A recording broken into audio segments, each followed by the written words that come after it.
மக்கள் அனைவருக்கும் வணக்கம். ஒரு நண்பர் ஒருத்தர் கேட்டார், இப்படி என்ன சார் திமுகவுக்கும் பிஜேபிக்கும் கூட்டணி வந்துட்டு போல இருக்குது, உங்க நிலைமை என்ன சார்?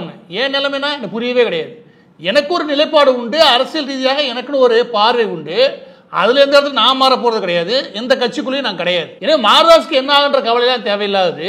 ஆனா பிஜேபியும் திமுகவும் கூட்டணிக்கு போறதுக்கான வாய்ப்புகள் உண்டா அப்படின்னா அதை முழுமையாக தற்போதைய நம்மளால மறுக்க முடியல. அது ஏன் நான் மறுக்க முடியலன்னு சொல்றீங்க? ஏன்னா தற்போதைய பாஜக தலைமை, முக்கியமாக தமிழக தலைமை, சமீபத்திய நகர்வுகள் இருக்கு இல்லையா, அது அதிமுகவை எதிர்த்து நகரக்கூடிய வேகம் திமுகவை எதிர்த்து நகர்தானா அவ்வளோ கிடையாது. இது யதார்த்தமான உண்மை.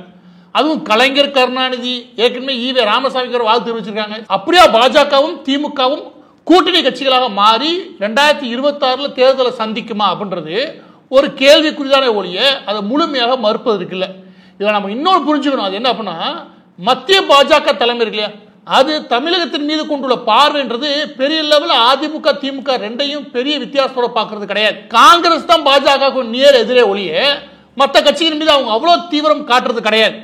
இன்னும் ஒரு மாநிலமா நீங்க எடுத்து பார்த்தா கூட சரத்பவார் அவர்களுடைய கட்சியான நேஷனல் காங்கிரஸ் இருக்கு, அதை ரெண்டா பிளக்கிறதுக்கான வேலை பார்த்தாங்க. அதுல அஜித் பவார் ஒரு கூட்டு பிரிஞ்சு பாஜக கூட்டணிக்கு போனார். அதுல சின்னமே முடக்கப்பட்டது. இது ஒரு பக்கத்து. இன்னொரு பக்கம் சிவசேனாவும் அதே மாதிரி சிம்பிள் முடக்கப்பட்டு பெரிய அளவில் ரெண்டா பிளக்கப்பட்டது.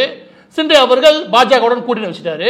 அப்படியே விலகி வந்தீங்கன்னா கூட்டணி கட்சியா இருக்கக்கூடிய தற்போதைய தெலுங்கு தேசம் பார்ட்டி 2018-19 மிகப்பெரிய அளவில் எதிர்த்து நிற்கும் போது அந்த கட்சியின் மீது தாக்குதல் ஆகட்டும், அதாவது அந்த கட்சியின் மீது அரசியல் ரீதியான அணுகுமுறை ஆகட்டும், அப்போ நம்ம தீவிரமா சந்திரபாபு நாயுடு அவர் சம்பந்தப்பட்ட நபர்கள் அடுத்தடுத்து கைது செய்யப்பட்டாங்க. அடுத்தடுத்து மிகப்பெரிய அளவில் நெருக்கடிக்குள்ளாகப்பட்டாங்க. இது 2019 போன்ற காலகட்டங்களில். அப்படி அங்கிருந்து தெலுங்கானா போலாம். தெலுங்கானால சந்திரசேகர் ராவ் இருக்காரு, அவருடைய மகளையே கைது பண்ணாங்க. கைது பண்ணி உள்ள வச்சா வச்சுக்கோங்க. எனது முன்னாள் முதலமைச்சராக இருக்கும் போதே அவருடைய மகளை கைது பண்ணிட்டு போனாங்க. டெல்லியில கெஜ்ரிவால் கைது, அவர் சம்பந்தப்பட்ட முக்கியமான அமைச்சர்கள் எல்லாம் கைது பண்ணி உள்ள வச்சாச்சு. 1 வருஷம் 2 வருஷம் உள்ள இருந்தாங்க. அந்த கட்சியும் இதே விதமான எதிர்ப்பை பாஜக சந்திச்சு. சமீபத்திய நகரம் பார்த்தா சத்தீஸ்கரை பொறுத்த வரைக்கும் ஹேமந்த் சோரனை கைது பண்ணாங்க. அவர் சிஎம் இருக்கும் போதே அங்கேயும் முதலமைச்சராக இருந்த ஒரு நபர் தான் கைது பண்ணது ஈடி. அந்த நேரத்தில் வந்து சம்பே சோரன் நினைக்கிறேன், சம்பே சோரன் அவர்களை சிஎம் ஆக்குறாங்க. அந்த கட்சியும் உடைக்கப்பட்டு இப்ப சம்பே சோரன் அவர்கள் பாஜக இணைகிறார். எனவே இந்த மாதிரி தீவிரமான நடவடிக்கைகளை அடுத்தடுத்து நீங்க பாத்தீங்கன்னா ஒவ்வொரு மாநிலத்திலையும் பாஜக 24 மணி நேரமும் 7 நாளும் 365 நாளுமே தீவிரமான அரசியல் இருக்கக்கூடிய கட்சி. தீவிரமாக ஒவ்வொரு மாநிலத்துடைய களத்தையும் மிக முக்கியமாக சொல்ல முதல் 10 இடத்துல ராஜஸ்தான் ஆரம்பிச்சு முதல் 10 இடம் இல்லையா, அந்த முதல் 10 இடத்தை கவனிச்சீங்கன்னா அந்த இடங்களை எவ்வளவு தீவிரமா இவங்க கவனம் செலுத்தலான்ற விஷயம் புரியும்.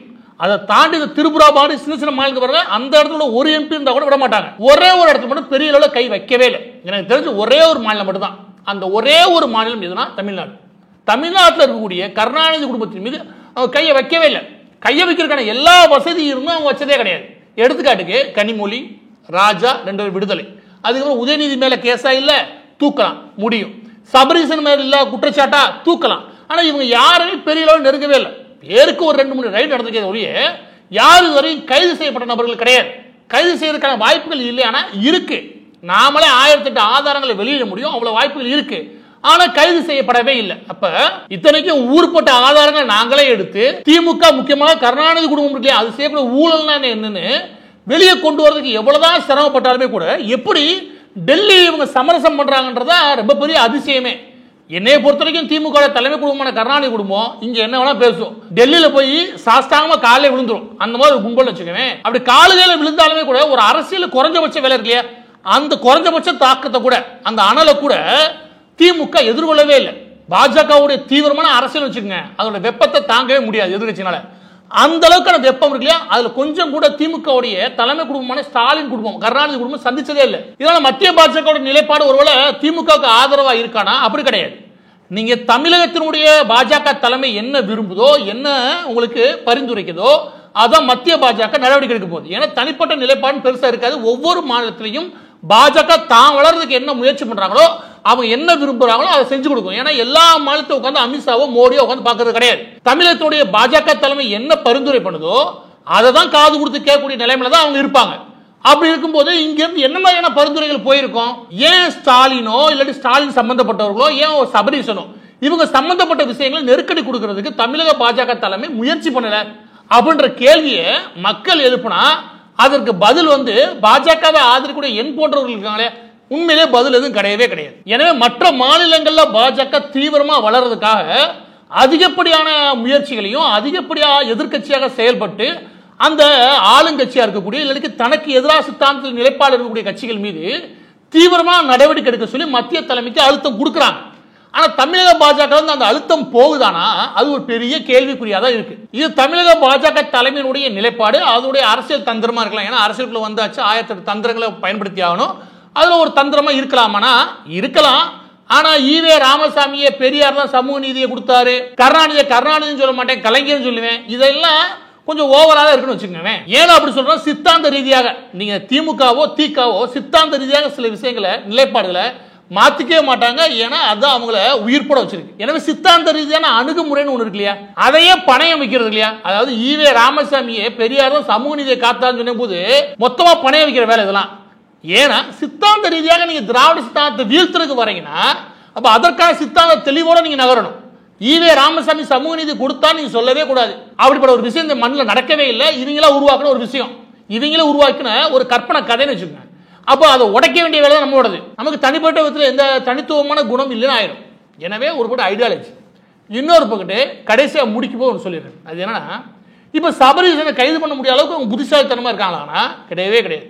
எங்கிட்டயே 1008 ஆதாரம் இருக்கு. ஒரு எடுத்துக்காட்டுக்கு சொல்றேன், தேவைப்பட்ட முழுசா வெளியே கொண்டு வரேன். அது என்ன நான் சொல்லிடுறேன். இப்ப அது என்ன அப்படின்னா, இந்த சபரீசன் இருக்கார் இல்லையா, இந்த சபரீசன் வந்து தற்போதைய நிலைமையில ஒரு காலத்து அதிமுக எப்படி சசிகலா இருந்தாங்க அந்த மாதிரி வச்சுக்கவேன். இந்த குடும்பத்துடைய கிளைகள் பரவி விரியுது. இவருக்கு வேலையை ஒட்டுமொத்த மிச்சம் இருக்கக்கூடிய செக்டார் இல்லையா, அதாவது மாறன் பிரதர்ஸ் எப்படி மீடியாவை கண்ட்ரோல் பண்றாங்க, எப்படி சேட்டலைட் சேனல்ஸை கண்ட்ரோல் பண்றாங்க, எப்படி பிலிம் இண்டஸ்ட்ரியை கண்ட்ரோல் பண்றாங்க, இதே மாதிரி சபரீசன் என்ன நினைக்கிறார் அப்படின்னா எனர்ஜி செக்டாரை கண்ட்ரோல் பண்ணணும், அதுக்கப்புறம் ஃபைபர் நெட்டை கண்ட்ரோல் பண்ணணும். அதுல ஃபைபர் நெட்டை நம்ம முழுசா வெளியே கொண்டு வந்தோம், ஆதாரம் கொடுத்தோம், அதுல என்னென்ன வேலை பார்க்கணும் அதிகபட்ச ஆதாரம் கொடுத்தாச்சு. ஆனா அதுல ஒரு பிட்டு நடவடிக்கை கூட எடுக்கவே இல்லைன்னு வச்சுக்கவேன். அது ஒரு விட்டுருங்க. அது சும்மா 3000 4000 கோடி விஷயம். இன்னொரு இப்ப சொல்றீங்க அது சும்மா 8000 கோடி விஷயம். அது என்ன, இந்த விண்ட் அண்ட் சோலார் இருக்கு பாருங்க, இதுல மட்டும் இந்த சபரீசன் அவருடைய சித்தப்பா நினைக்கிறேன், அவரோட பையன் நினைக்கிறேன், பிரவீன் கணேசன் ஒரு ஆளு, அவனோட சேர்ந்துக்கிட்டு யுவராஜ் ராமதாஸ் ஒரு ஆளு, ஆர்த்தி, அதுக்கப்புறம் மணிகண்டன் சோமசுந்தரம், அதுக்கப்புறம் பொன்னம்பலம் சேகர், இப்படி ஒரு கூட்டம் இருக்குது. இவங்களாம் என்ன பண்றாங்க, கடந்த 4 மாசத்துல மட்டும் நம்புங்க, இந்த 4 மாசத்துல மட்டும் சோலார் அண்ட் விண்ட் தமிழ்நாட்டில் பல இடங்கள்ல பெரிய லெவலில் நிலங்களை வாங்கி குமிக்கிறாங்க, புதிய புதிய நிறுவனங்களை உருவாக்குறாங்க. இந்த புதிய புதிய நிறுவனங்களை உருவாக்குறதுல இந்த பிரவீன் கணேசன் ஒருத்தனால இந்த நபருக்கு இருக்கக்கூடிய புத்திசாலித்தனம் என்ன அப்படின்னா, தனிப்பட்ட புத்திசாலித்தனம் கிடையவே கிடையாது. அது என்ன அப்படின்னா, இப்போ ஜெர்மனியில் ஒரு கம்பெனி சோலார்ல பெரிய நிறுவனமா இருக்குது. அந்த நிறுவனம் இங்கே வர வரும்னு வச்சுக்கோங்க. அந்த நிறுவனத்தை என்ன பண்றதுன்னா, இந்தியாவின் கிளை ஆரம்பிக்கிறீங்களா, அதை எங்களையும் பார்ட்னர் சேர்த்துக்கோங்க. இந்த மாதிரி இன்ஃப்ளெக்ஸ் நினைக்கிறேன் ஜப்பான்லேருந்து வர வேண்டிய நிறுவனம், அந்த நிறுவனத்தோட இவங்க சேர்ந்துக்கிட்டு வேகமா எனர்ஜி மற்றும் விண்ட் இதுல ஏகப்பட்ட நிறுவனங்களை உருவாக்குறாங்க. இது ஓரளவுக்கு வெளியே வந்ததுமே, விஷயம் வெளியே கசிய ஆரம்பிச்சதுமே அதை மூடிட்டு இப்போ என்ன பண்றாங்க, வேற பேர்ல உருவாக்குறாங்க. அது என்னென்ன பேர்னா, இன்ஃப்ளெக்ஸ் நிறுவனமும் எவர் ரினியூ அப்படின்னு ஒரு நிறுவனம். இந்த 2 நிறுவனமும் ஓரளவுக்கு கசிய ஆரம்பிச்சது, அதை மூடிட்டு ஆடின்னு ஒரு நிறுவனம், அதுக்கப்புறம் கிளியர் வோல்ட் ஒரு நிறுவனம், அதுக்கப்புறம் கிளியர் ஃப்ளோ எனர்ஜின்னு ஒரு நிறுவனம், இப்படி ஏகப்பட்ட நிறுவனம் 4 மாசத்துல ஓபன் பண்றாங்க. கடந்த 2 வருஷத்துல இவங்க இந்த மாதிரி எனர்ஜி செக்டார்ல உருவாக்கப்பட்ட நிறுவனங்கள் மட்டும் 12க்கு மேற்பட்ட நிறுவனங்கள். இந்த நிறுவனங்கள் தமிழ்நாடு முழுவதும் மிகப்பெரிய நிலங்களை வாங்கி தள்ளுறாங்க. அந்த நிலங்கள் வாங்குறது இல்லையா, அதுக்கான ரிஜிஸ்டர் ஆபீஸ்க்கான வேலைகளை அது அவங்க வீட்டில் உட்காந்து அவங்க ஆபீஸ்ல உட்காந்து குத்துறதுக்கு ரிஜிஸ்டர் தயாரா இருக்காங்க.